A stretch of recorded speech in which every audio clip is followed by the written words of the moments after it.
안녕하세요. 오늘은 로마서에 나오는 아브라함 이야기를 통해서 칭의라는 아주 중요한 개념을 한번 파헤쳐 보려고 합니다. 이게 뭐냐면 어떻게 해야 우리가 하나님 앞에서 의롭다고 인정받을 수 있을까 하는 정말 근본적인 질문에 대한 답을 찾아가는 과정이에요. 자, 본격적으로 시작하기 전에 우리 스스로에게 한번 솔직하게 물어볼까요? 나는 과연 충분히 착한 사람일까? 혹은 내 선행이 악행을 덮고도 남을 만큼 많을까? 이런 생각 살면서 한 번쯤은 다들 해보셨을 거예요. 그쵸? 사도 바울이 바로 이 엄청난 질문에 정면으로 부딪힙니다. 그리고 그가 내놓는 답은 당시로서는 정말이지 파격적이었어요. 바울은 자신의 주장을 뒷받침하기 위해서 몇 가지 결정적인 증거를 제시하는데요. 지금부터 마치 탐정처럼 그 증거들을 하나하나 따라가 보겠습니다. 바울이 첫 번째 증인으로 내세우는 인물은 바로 구약의 슈퍼스타 아브라함입니다.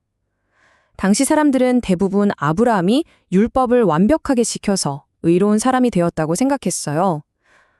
이스라엘 민족의 시조인데다 흠접을 데 없는 인물이라고 여겼으니까요. 그런데 말이죠. 성경은 전혀 다른 이야기를 하고 있습니다. 아브라함이 의롭게 된 건 그의 완벽한 행동 때문이 아니라 바로 그의 믿음 때문이었다고 아주 명확하게 선언하죠. 그저 현실적으로는 도저히 불가능해 보였던 하나님의 약속, 그러니까 내게 자손을 주겠다는 그 말씀을 그냥 믿었던 거예요. 여기서 여겨졌다는 단어가 정말 재밌습니다. 원어인 그리스어로는 로기조마이라고 하는데요. 이게 원래 회계 장부에서 쓰던 전문 용어예요. 계산에서 장부에 기입하다, 입금하다 이런 뜻이거든요. 그러니까 의로움은 아브라함이 땀 흘려 번 돈이 아니라 하나님이 그의 믿음을 보시고 계좌에 그냥 입금해 주신 거나 마찬가지라는 거죠. 바울이 이 개념을 얼마나 중요하게 생각했는지 아시겠죠? 이 짧은 구절 안에서 이 회계 용어를 무려 8번이나 반복해서 사용합니다. 의로움은 우리가 노력해서 얻는 게 아니라 전적으로 하나님의 선물이라는 걸 아주 확실하게 못 받고 싶었던 겁니다. 자, 다음 증거로 넘어가 볼까요? 이 주장이 어떻게 더 견고해지는지 한번 보시죠.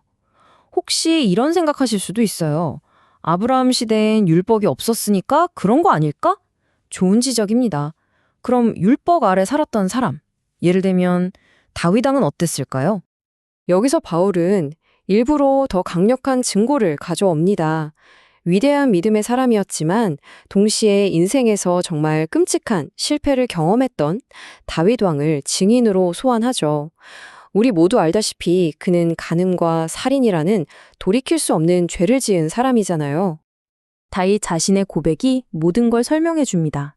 여기서 진짜 복 있는 사람, 즉 의로운 사람은 죄가 아예 없는 완벽한 사람이 아니라는 거예요.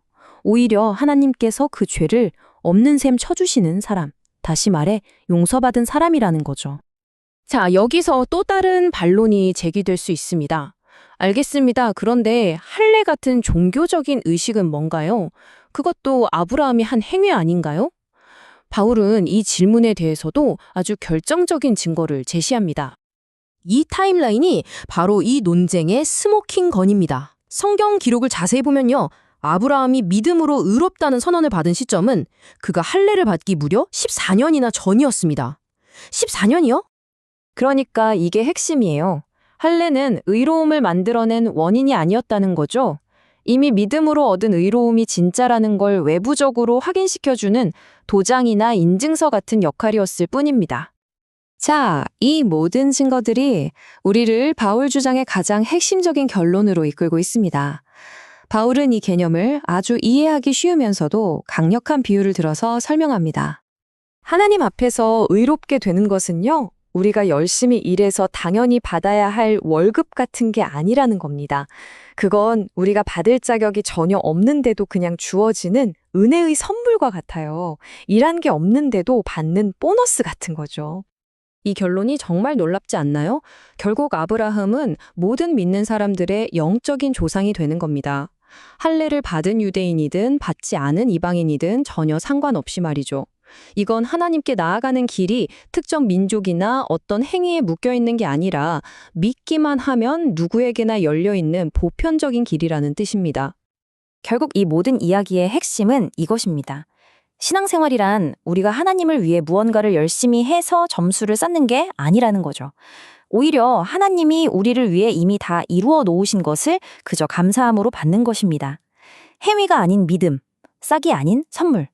이 관점의 변화가 우리 삶을 얼마나 자유롭게 하고 또 풍성하게 만들 수 있을지 한번 깊이 생각해보는 시간이 되셨으면 좋겠습니다.